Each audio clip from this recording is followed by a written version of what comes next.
En México, la fama te abre cualquier puerta.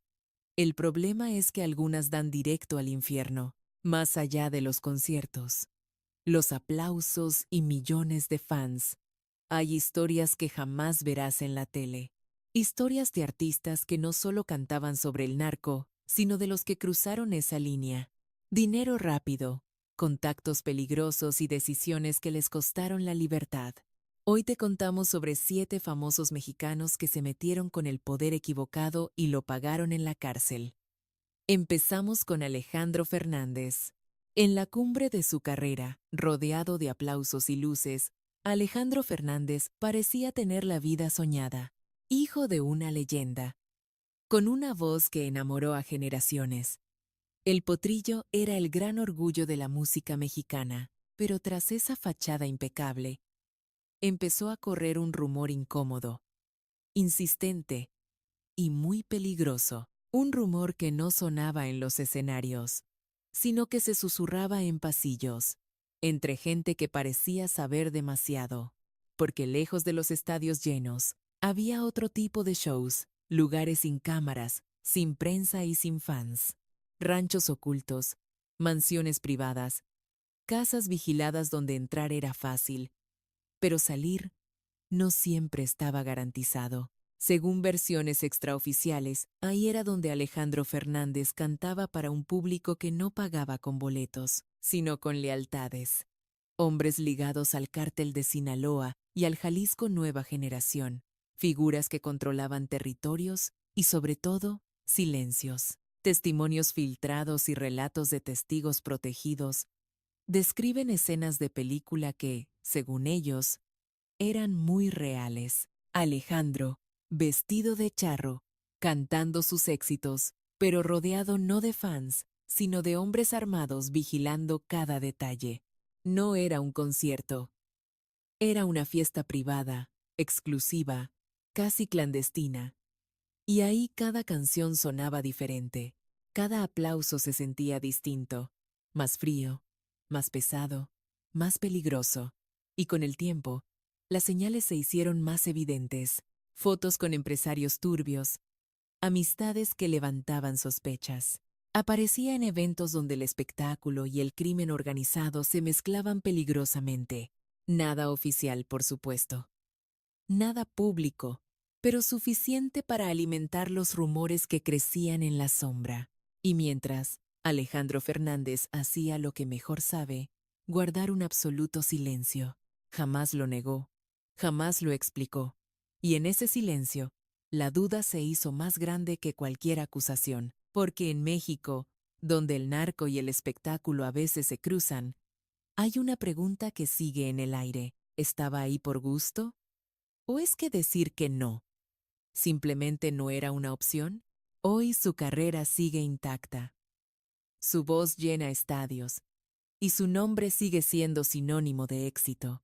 Pero para algunos, detrás de cada canción, siempre quedará esa sombra, esa historia sin confirmar, pero jamás olvidada, porque hay escenarios que no salen en televisión y canciones que nunca se cantan para el mismo público. Julio César Chávez Jr. nació con un nombre que era una corona, pero también una pesada condena. Hijo del gran campeón Julio César Chávez, parecía destinado a la grandeza desde el primer día. El Junior creció bajo unos reflectores que no perdonaban ni un solo error. Durante un tiempo, cumplió el guión: títulos, fama, dinero, reconocimiento, pero en silencio, lejos del cuadrilátero, se estaba escribiendo otra historia, una mucho más oscura. Al principio no parecía tan grave. Excesos, fiestas y suspensiones por dopaje, escándalos que, aunque manchaban su nombre, parecían simplemente parte de una vida de descontrol. Pero lo que vino después no era indisciplina, era algo más peligroso, algo que no arregla ni un entrenador ni la rehabilitación. Según investigaciones y reportes filtrados, el nombre de Chávez Jr. apareció ligado a la organización más temida de México, el Cártel de Sinaloa, no como un espectador, ni como un conocido lejano, sino como alguien que presuntamente era parte de su estructura más violenta. Las acusaciones no eran sobre dinero. Hablaban de violencia, armas y castigos. Y entonces surgió la peor versión de todas. Testimonios que lo ponían como un ejecutor, un hombre usado para intimidar, castigar y someter, un verdugo dentro del engranaje criminal, alguien cuya fama y físico no servían ya para vender boletos, sino para sembrar el terror. Aunque nada de esto ha sido confirmado con una sentencia final, las investigaciones avanzaron lo suficiente para encender todas las alarmas. En 2026, la historia dio un giro definitivo. Chávez Jr. fue detenido en Estados Unidos, y no solo por un asunto migratorio, sino en un contexto mucho más turbio, donde su nombre ya sonaba en expedientes delicados. La posibilidad de ser deportado lo puso frente a un futuro incierto, uno donde la justicia mexicana podría estar esperándolo. Por si fuera poco, su entorno personal alimentó todavía más las sospechas. Su esposa, vinculada antes con la familia de Joaquín El Chapo, Guzmán, reforzaba la idea de que Chávez Jr. no era ningún extraño en ese mundo, sino alguien que lo conocía muy desde adentro. Mientras, su padre, la leyenda, defiende otra versión. Habla de adicciones, de un hijo enfermo que necesita ayuda, no una condena. Pero fuera de la familia, el relato es muy distinto, más frío, más duro y más difícil de ignorar. Porque esta no es la historia de un boxeador que se perdió en los excesos, es la crónica de una caída mucho más honda, de un hombre que pasó del ring a ser señalado por moverse en el lado más oscuro del crimen organizado. Y hoy la pregunta ya no es si podrá volver al boxeo. La verdadera pregunta es, ¿cuánto de esto es mentira? ¿Y cuánto es solo lo que vemos de algo mucho más siniestro? Gerardo Ortiz. En un país donde la música cuenta la realidad, Gerardo Ortiz decidió contarla sin filtros. Desde el inicio, su ascenso no fue discreto ni silencioso. Fue una explosión. Sus canciones, llenas de violencia, poder y nombres reales, lo catapultaron muy rápido a la cima, pero también lo metieron en un terreno donde cada palabra podía costarle caro. No eran simples corridos, eran historias tan precisas que no parecían casualidad. Y con su fama, crecía la inquietud. Sus letras no solo describían el mundo del narco, lo retrataban con una cercanía que daba escalofríos. Referencias directas a capos como Joaquín El Chapo Guzmán o Ismael El Mayo Zambada aparecían con un detalle que sonaba a acceso privilegiado. En ese momento, su música dejó de ser vista como un simple entretenimiento, para convertirse en la banda sonora de algo mucho más grande. Las sospechas crecieron con la teoría de que sus corridos no eran inspiración, sino encargos directos, canciones hechas para enaltecer a ciertas figuras, construir leyendas o mandar mensajes entre grupos rivales. En ese juego, cada lanzamiento podía tener un destinatario oculto y cada línea un doble sentido que el público no podía descifrar. Pero el capítulo más oscuro llegó cuando la violencia saltó de las canciones a la vida real. En 2011, tras un show en Colima, su convoy fue emboscado. Balas, caos y muerte. Su primo y su chofer no lo lograron. Él sí. Y desde entonces, su historia quedó marcada a fuego por ese hecho. Alguien había decidido que su música tenía un precio, y no se pagaba con fama, sino con sangre. A partir de ahí, todo cambió de tono. Las amenazas, los rumores y las tensiones entre cárteles que no perdonan errores ni favoritismos. En ese mundo, mencionar el nombre equivocado o inclinarse por un bando puede ser una sentencia de muerte. Y aún así, Gerardo Ortiz siguió sacando música, manteniendo su estilo, sin dar un paso atrás. En 2016, otro escándalo avivó la polémica: la grabación de su video Fuiste Mía en una propiedad ligada al narcotráfico. Esto desató un escándalo, no solo por lo violento del video, sino por el acceso a ese lugar.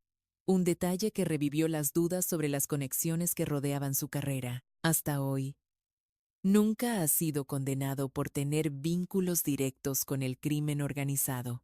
Oficialmente, él sigue siendo un artista, pero su carrera quedó marcada por una línea muy delgada, una frontera donde la música, el poder y el peligro se mezclan sin retorno. Y en ese lugar, su voz ya no suena igual, porque no todos los corridos se cantan para el mismo público. ¿Crees que Gerardo Ortiz tiene nexos con los cárteles? El que le permitieran grabar en un lugar así es bastante sospechoso, ¿no te parece? Comenta 1 si crees que sí está involucrado, o 0 si crees que solo fue casualidad. Cuauhtémoc Blanco. En México, pocos nombres despiertan tanta pasión como el de Cuauhtémoc Blanco, ídolo del fútbol, un símbolo de garra en la cancha. Un hombre que saltó de los estadios al poder político con el apoyo de la gente.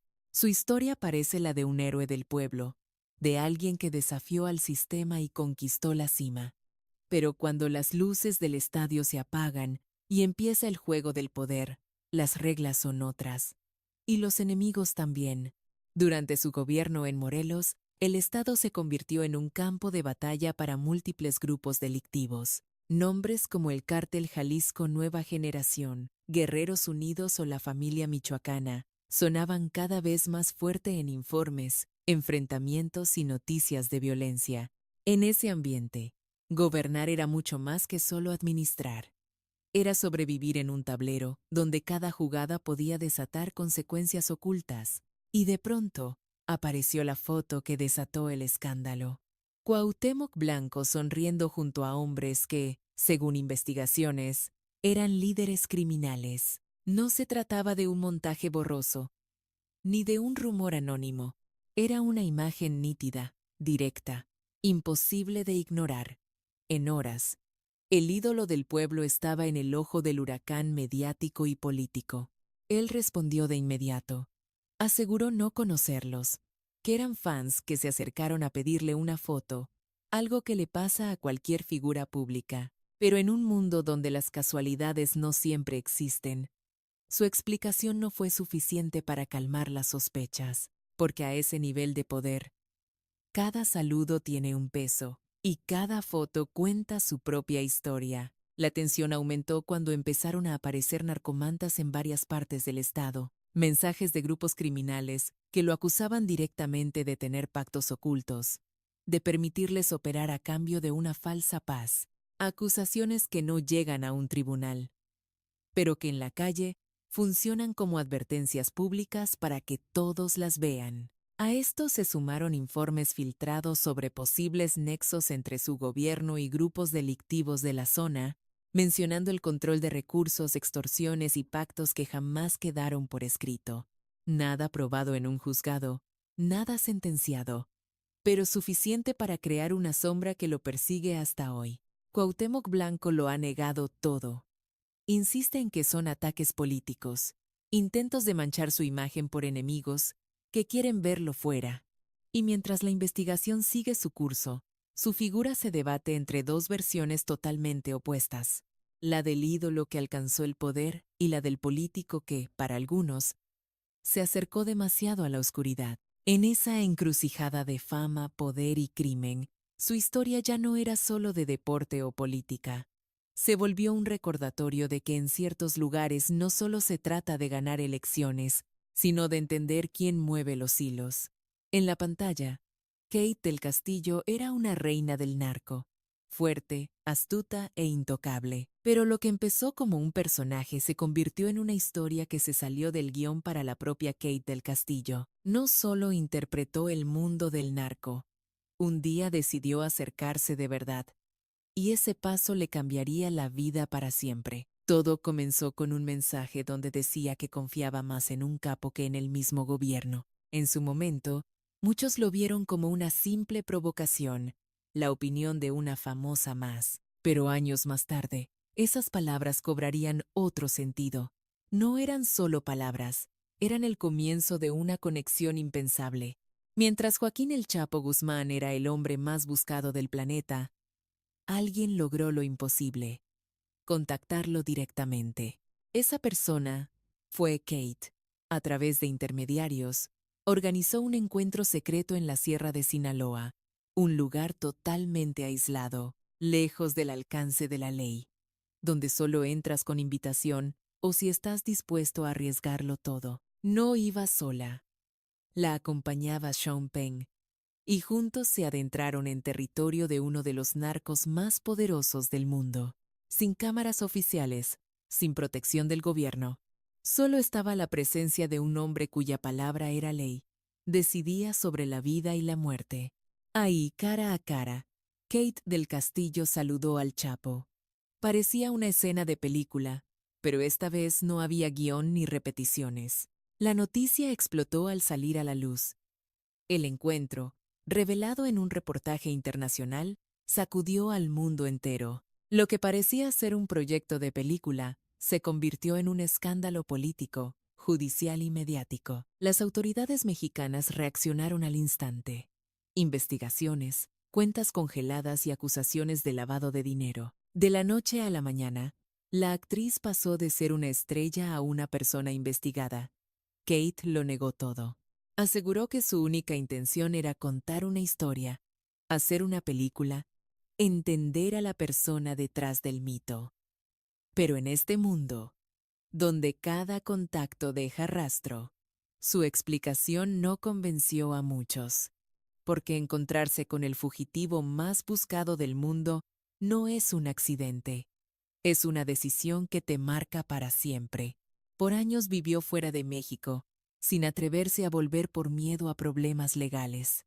Denunció ser víctima de una persecución, asegurando que fue usada tanto por el Chapo como por el gobierno. Y aunque nunca le comprobaron un delito, el daño a su imagen ya estaba hecho. Su nombre quedó vinculado a uno de los capítulos más extraños entre la farándula y el crimen organizado. Una historia donde la realidad superó a la ficción hasta que no se pudieron distinguir, porque la actriz no solo encarnó a una narco, sino que caminó en su mundo y salió marcada para siempre. Julián Álvarez. Por mucho tiempo, Julián Álvarez fue intocable, un ídolo del pueblo, con una carrera llena de éxitos y conciertos abarrotados. Su imagen era la del hombre humilde que triunfó sin escándalos, hasta que su nombre apareció donde nadie lo imaginaba, no en la cartelera de un concierto, sino en la lista negra del gobierno estadounidense. Agosto de 2017 fue el punto de quiebre en su carrera. El Departamento del Tesoro lo señaló bajo la ley Kingpin, usada para personas ligadas al narcotráfico. No era un chisme, no fue una filtración, fue una acusación oficial que lo puso al nivel de operadores financieros del crimen. Según las autoridades, Julián habría servido como prestanombres para un presunto narcotraficante. Se le acusó de formar parte de una red de lavado de dinero que usaba empresas con fachadas legales. El golpe fue inmediato y devastador. Congelaron sus cuentas, cancelaron su visa y bajaron su música de plataformas. De un día para otro, el artista que llenaba estadios quedó aislado. Se vio limitado, prácticamente vetado del mercado musical más grande del mundo. No hubo advertencias. Solo un golpe fulminante a su carrera y reputación. Mientras, el público no entendía nada. Julián Álvarez comenzó una batalla legal silenciosa, lejos de los reflectores. Tuvo que dar declaraciones, someterse a auditorías y revisiones. Él siempre lo negó todo. Insistió en que conocía al empresario señalado como a cualquier otra persona del medio, sin saber de sus negocios. Pero en ese punto, su palabra ya no bastaba. Ahora tenía que demostrar su inocencia. Pasaron 5 largos años de incertidumbre y restricciones, con su carrera pendiendo de un hilo. Fue un tiempo donde cada uno de sus movimientos era vigilado y cada paso debía ser justificado. Y en 2022 llegó la sorpresa. Su nombre fue eliminado de la lista, sin condenas ni sentencias, pero libre para volver. Sin embargo, para entonces, algo ya se había roto para siempre.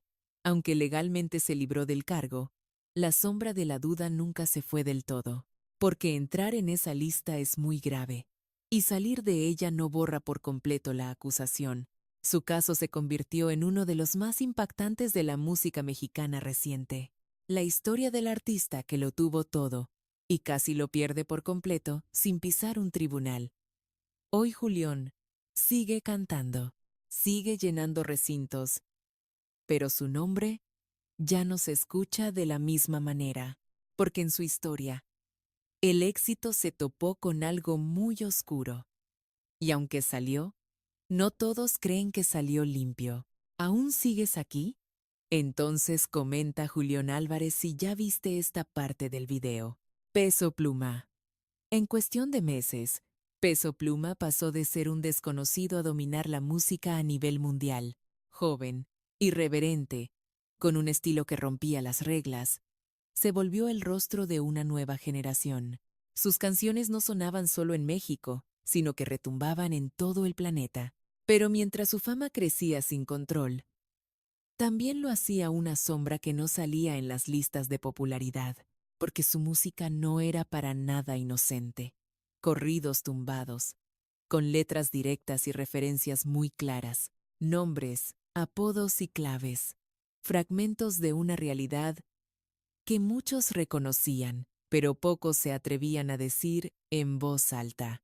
En sus letras, el mundo del cártel de Sinaloa aparecía constantemente, como parte del paisaje, casi como un elemento más dentro de sus historias, y eso obviamente atrajo miradas. A diferencia de otros artistas, Peso Pluma nunca ocultó del todo el origen de algunas de sus canciones. Admitió que ciertos corridos eran por encargo, piezas para contar historias de alguien más. Ahí la música dejó de ser solo arte, se convirtió en un canal de comunicación que no muchos lograban comprender del todo. Pero el punto de quiebre llegó cuando la amenaza pasó de ser un susurro a un grito directo. En 2023, aparecieron narcomantas en Tijuana firmadas por el cártel Jalisco Nueva Generación. El mensaje era brutalmente claro. Si Peso Pluma pisaba la ciudad, lo asesinaban. No era una advertencia, era una sentencia de muerte pública, a la vista de todos. La reacción fue inmediata. Conciertos cancelados, giras alteradas y la seguridad por las nubes.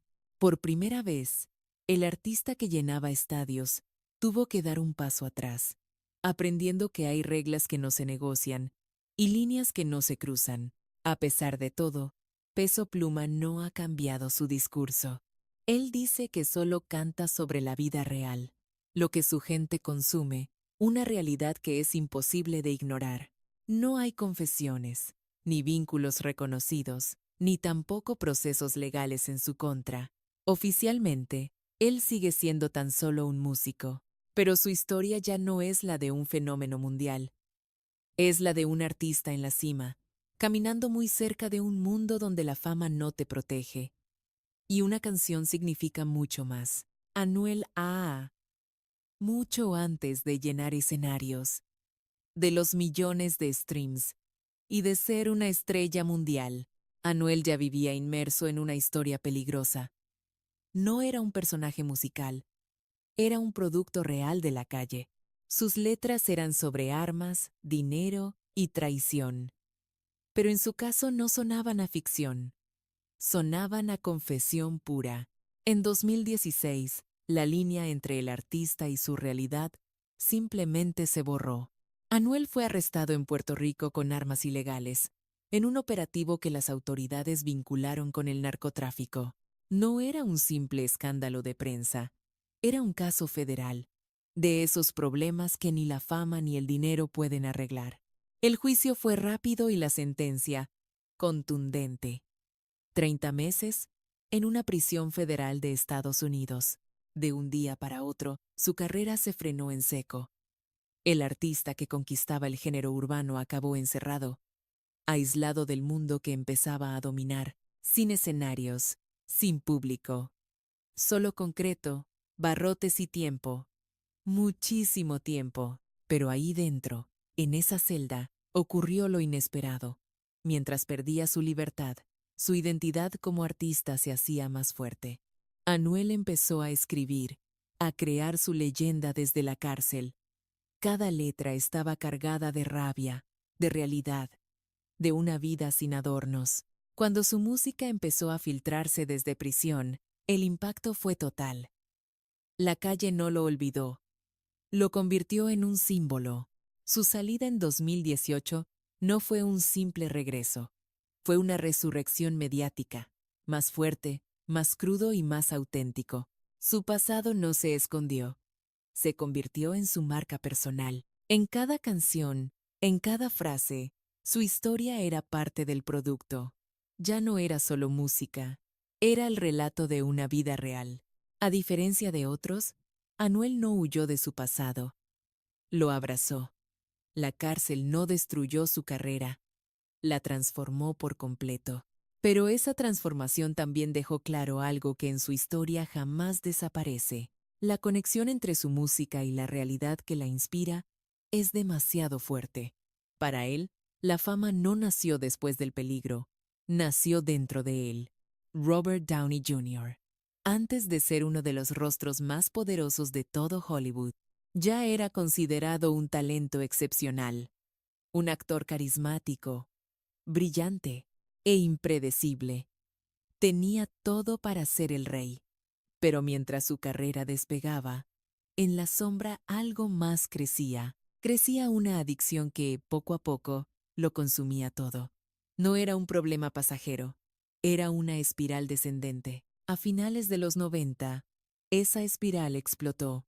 Arrestos, recaídas, desapariciones y un comportamiento totalmente errático. La imagen del actor prometedor se hizo añicos. Ahora era solo un hombre fuera de control. Drogas, posesión ilegal, violar la libertad condicional. Cada error era peor que el anterior. Cada caída era más profunda. En 1999, la situación tocó fondo. Lo condenaron a 3 años de prisión por múltiples violaciones relacionadas con drogas. No era un rumor ni un escándalo. Era una sentencia real. Hollywood, que antes lo amaba, ahora le daba la espalda. Productores, estudios, aseguradoras. Nadie quería arriesgarse con alguien tan inestable. Su carrera estaba, básicamente, terminada. Dentro de la cárcel, lejos de las cámaras y los lujos, ya no quedaba nada del ídolo. Solo un hombre enfrentando sus decisiones, sin privilegios ni excusas. Un punto de quiebre total donde la mayoría simplemente desaparece para siempre. Pero su historia no acabó ahí. Al salir, empezó un proceso lento y difícil, lleno de recaídas pero también de reconstrucción. No fue rápido, ni fácil, pero poco a poco Robert Downey Jr. resurgió, y lo hizo de una forma que nadie se esperaba. Al volver a Hollywood, ya no era la joven promesa, sino un hombre que había sobrevivido a sus propios demonios. Su rol como Iron Man no solo relanzó su carrera, redefinió a toda la industria. Pasó de ser considerado un riesgo total a convertirse en el pilar de una de las franquicias más exitosas en la historia del cine. Pero su pasado nunca se borró del todo. Permanece ahí, como una cicatriz visible, recordándole lo cerca que estuvo de perderlo, absolutamente todo. Porque su historia no es solo la de un actor exitoso. Es la de un hombre que se hundió, tocó fondo y regresó cuando ya nadie daba un centavo por él. Antes de ser una de las caras más rudas y conocidas de Hollywood, Danny Trejo no actuaba como un criminal. Él realmente lo era. Su historia no inició en un set de filmación, sino en calles llenas de violencia, adicciones y un caos total. Heroína, robos, peleas. Una vida que iba en picada hacia un final predecible. La cárcel, o peor, la muerte. Desde muy joven, Trejo se hundió en el mundo de las drogas, no como un espectador, sino como protagonista. La adicción fue una espiral que con cada decisión lo hundía más profundo. Arrestos constantes, delitos menores que muy pronto escalaron a algo mucho más serio. La ley lo alcanzó, y esta vez no había una salida fácil. Pasó años entrando y saliendo de prisión, pero dentro de esos muros, algo increíble sucedió. En medio de la pura violencia, el encierro y la desesperación, Trejo empezó a cambiar. Se metió al boxeo, encontró disciplina, y poco a poco se reconstruyó desde los cimientos. Allí no había fama ni dinero, solo la firme decisión de no seguir hundiéndose. A diferencia de tantos otros, él logró salir. Pero salir no era empezar de cero, era cargar con el peso de su pasado. Sin embargo, fue precisamente ese pasado el que le abrió las puertas de Hollywood. Su apariencia, su historia, su autenticidad, nada de eso se podía fingir. No necesitaba actuar como un tipo peligroso, porque ya lo había sido. Lo que pasó después parece sacado de una película, pero fue totalmente real.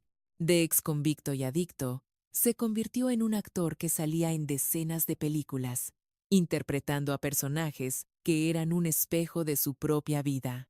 Pero esta vez, la violencia era actuación, y su vida, por fin, era real. Danny Trejo nunca escondió su pasado. Lo transformó en su mayor fortaleza, y en un mundo donde muchos caen para no levantarse, él logró lo que pocos consiguen: salir del infierno y nunca más mirar atrás. DMX. Su voz era inconfundible. No cantaba, más bien rugía. Cada una de sus palabras sonaba a confesión, como si luchara contra algo invisible, algo que jamás lo dejó en paz. Y es que su batalla no empezó en los escenarios, sino mucho antes, y era contra sí mismo. Desde muy joven, DMX creció entre violencia, abandono y drogas. No era algo temporal, era su única realidad. Las drogas no fueron un capricho de la fama, estuvieron ahí desde el principio. Se volvieron parte de su vida mucho antes de que el mundo conociera su nombre. Y cuando por fin llegó la fama, no lo salvó, solo magnificó todo lo que ya estaba roto por dentro. A finales de los 90, mientras conquistaba las listas de música y se volvía un ícono del hip hop, su vida personal se derrumbaba en silencio. Arrestos, drogas y problemas legales constantes.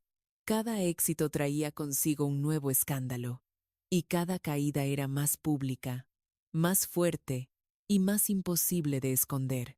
Con el tiempo, la ley dejó de ser una advertencia para convertirse en una consecuencia inevitable. En 2017, DMX fue sentenciado a prisión federal por cargos que incluían, entre otros, evasión de impuestos. Todo esto, mientras su historial de adicciones y líos legales ya era demasiado grande como para ignorarlo. No era la primera vez que pisaba la cárcel, pero sí una de las más serias. Dentro de la prisión no había música, ni multitudes coreando su nombre. Solo silencio. Un silencio que chocaba brutalmente con la intensidad de su vida. Pero incluso allí, su historia no terminó, porque DMX nunca fue solo un artista. Fue el reflejo de una lucha eterna, la de un hombre que nunca escapó por completo de sus demonios. Al salir de prisión, intentó reconstruirse una vez más. Volvió a los escenarios. Habló de redención, de fe y de segundas oportunidades. Pero su verdadera batalla era mucho más profunda que sus palabras. Una batalla interna, persistente, implacable. La vida de DMX no fue una línea recta al éxito. Fue una guerra constante entre la luz y la oscuridad. Y aunque nos dejó un legado musical increíble, también dejó una prueba mucho más inquietante: que incluso en la cima del mundo hay batallas internas que nadie ve y que pueden destruirte por completo. Todo desde adentro. Todo desde adentro.